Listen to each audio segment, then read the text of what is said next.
Hi, I'm Rick Wegley, and this is Ask NCM, where we do our best to answer frequently asked questions from our clients from around the country. A question came up yesterday during a parts and service managers meeting, and it's one that I've heard several times, and unfortunately I've had to deal with it myself in my own store. And that is, how do you handle a technician that challenges your authority, tests your backbone, or challenges your leadership ability by making demands that are clearly unreasonable? And this comes down to a matter of whether we allow the tail to wag the dog, and then again, you need to look back and consider, how do we put ourselves into this situation to begin with? The situation in this case had to do with a diesel technician, and this store was in high demand for diesel work, and he was actively looking for a replacement diesel technician but hadn't been able to find one. The technician in question had really been tanking his team, complained about everything every day for you name the reason. It was just on an ongoing basis. And I had to ask the manager, I said, knowing what you know now about this gentleman, if you needed a diesel technician and he came in your store, would you have hired him for this position? And there was, of course, a period of silence after that, and I think that the manager was really contemplating that question. First of all, if I was short and specific of experience of that technician, I would probably consider just dehiring that person right now. My first reaction by impulse would be just to part company with him.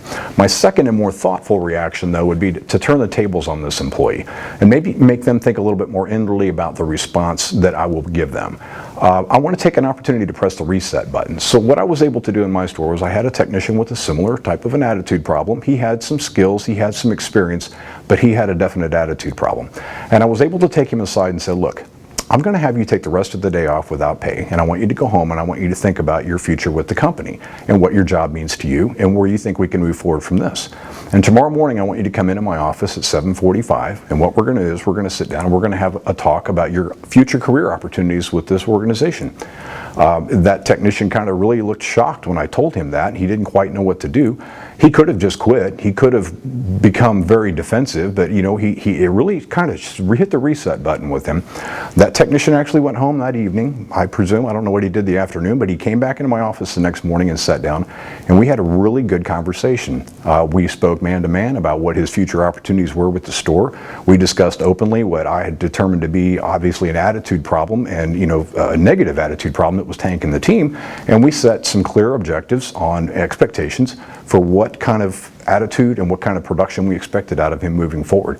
It worked out really well. So if you ever have a situation in a shop where you've got a situation like that that comes up, you're not quite sure if you want to get rid of that person because you have a need for that type of experience or expertise, but at the same time the person's tanking your team, before you make that emotionally charged response and just terminate that person, you may want to have a conversation, see if you can reset the relationship and save that person.